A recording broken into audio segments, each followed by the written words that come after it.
జై పిఏను చాలా చావు దెబ్బ కొడుతూ ఉంటాడు. ఈలోపు వెంటనే జాను బయటకొస్తుంది. ఏం జరుగుతుంది అని చెప్పేసి అడుగుతుంది.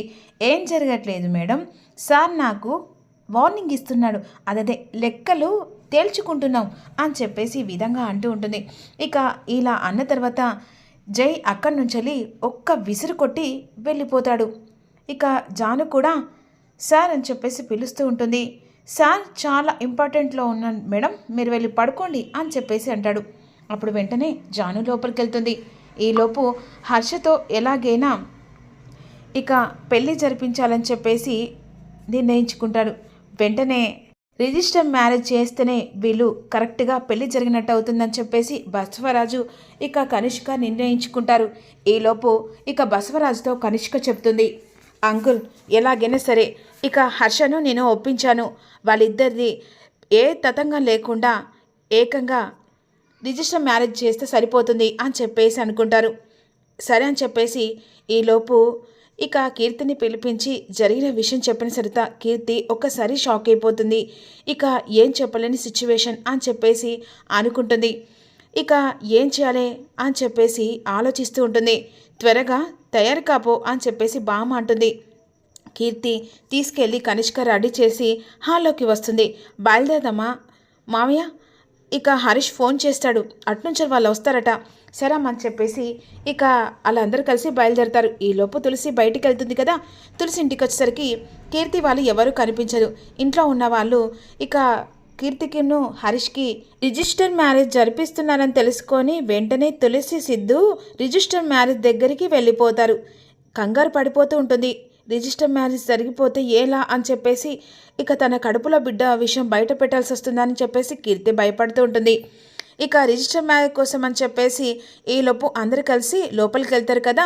ఇక తులసి వచ్చిన తర్వాత తులసిని తీసుకొని కీర్తి బయటకు వస్తుంది. ఇప్పుడు ఏం చేయాలి అని చెప్పేసి అనుకుంటుండగా ఎలాగైనా సరే ఈ పెళ్ళి జరగకుండా చేయాలి అని చెప్పేసి ఇక తులసి ఆలోచిస్తుంటుంది. ఈలోపు వీళ్ళ కోసం ఎదురు చూస్తుంటారు. ఇకేంట్రా రావట్లేదు కీర్తి అని చెప్పేసి అంటుంది. సరే బామ్మ నేను వెళ్ళి తీసుకొస్తానని చెప్పేసి హర్ష బయటకు వస్తాడు. అదనంగా చూసుకొని వెంటనే కీర్తి అయినా తులసి ఈ పెళ్ళి జరగని కామన్గా ఈ పెళ్ళి జరుగుతూ ఉంది, ఇష్టం లేకుంటే డైవర్స్ ఇచ్చేవారు, కానీ ఇప్పుడున్న జనరేషన్లో ఇక ఏంటి కత్తికో ముక్క నడికేసి ఆ పాత్ర పెట్టి దాని మీద సిమెంట్ వేస్తే సరిపోతుంది కదా. జెన్యున్గా ఇక ఇష్టం లేదు నాకు పెళ్ళి, ఏముంది 3 ముళ్ళు పడ్డ తర్వాత నాకు ఇష్టం లేదని చెప్పేసి అతనికి ఏ మందో డ్రింకో ఇచ్చి ఆ తర్వాత ఇదే చేతులతో ముక్కలు ముక్కలు నరికేసి పాత పెట్టి దాని మీద సిమెంట్ వేసి కప్పి పెడితే సరిపోతుంది. నిజమా వదినా, ఇలా చేస్తారా? అయ్యో తులసి, నువ్వు ఏ కాలంలో ఉన్నావు? ఇప్పుడు జనరేషన్ చాలా మారిపోయింది. అమెరికాలో అయితే ఇలా పెళ్లి కాగానే వాడు నచ్చకపోతే వెంటనే ఇలాగే చేస్తున్నారట అని చెప్పేసి హర్ష వినేటట్టు మాట్లాడుతూ ఉంటుంది. దెబ్బతో కనిష్క ఏ పెళ్ళి జరుగుతుంది, లైన్ క్లియర్ అయిపోతుందని సంతోషంలో ఉంటుంది. ఇక్కడ కీర్తి మాటలు విన్న హర్ష ఒక్కసారి ఉలిక్కి పడతాడు. ఈ పెళ్ళి జరగడం నాకు అవసరమా? అయినా పెళ్ళి ఆల్రెడీ జరిగి ఉన్న దాన్ని పెళ్లి చేసుకోవడం ఏంటి, ఇలా నేను చావడం ఏంటి దీని చేతిలో, ససే మేరే పెళ్లి చేసుకోను అని చెప్పేసి లోపలికి వెళ్తారు. కీర్తిని చూసి వెంటనే ఇక వీళ్ళ మాటలు వినని చెప్పేసి కీర్తి తులసి లోపలికి వెళ్తారు. ఇక సార్ అన్నీ ప్రాపర్గా అయితే జరిగిపోయినాయి సార్, వాళ్ళిద్దరు సంతకం పెట్టి దండలు మార్చేసుకుంటే సరిపోతుంది అని చెప్పేసి ఇక రిజిస్టర్ మ్యారేజ్ సార్ అంటాడు.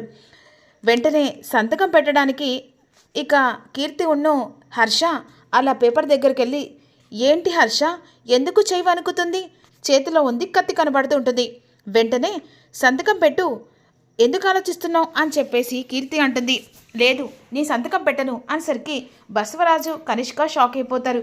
ఏమైంది, ఎందుకు అలా అంటున్నావు అని చెప్పేసి బసవరాజు అడుగుతుండగా అసలు ఈ పెళ్లి జరగడానికి వీల్లేదు అని అంటుండగా, ఏం మాట్లాడుతున్నావు, ఈ పెళ్ళి నీకు ఇష్టమే కదా, అయినా రిజిస్టర్ మ్యారేజ్ అంటే సరే అని చెప్పేసి అన్నావు కదా, నీ కూతుర్ని పెళ్లి చేసుకుంటే నీ కూతురి చేతిలో నేను చేస్తాను అని చెప్పేసి ఈ విధంగా హర్ష చెప్పేసరికి అందరూ షాక్ అయిపోతారు.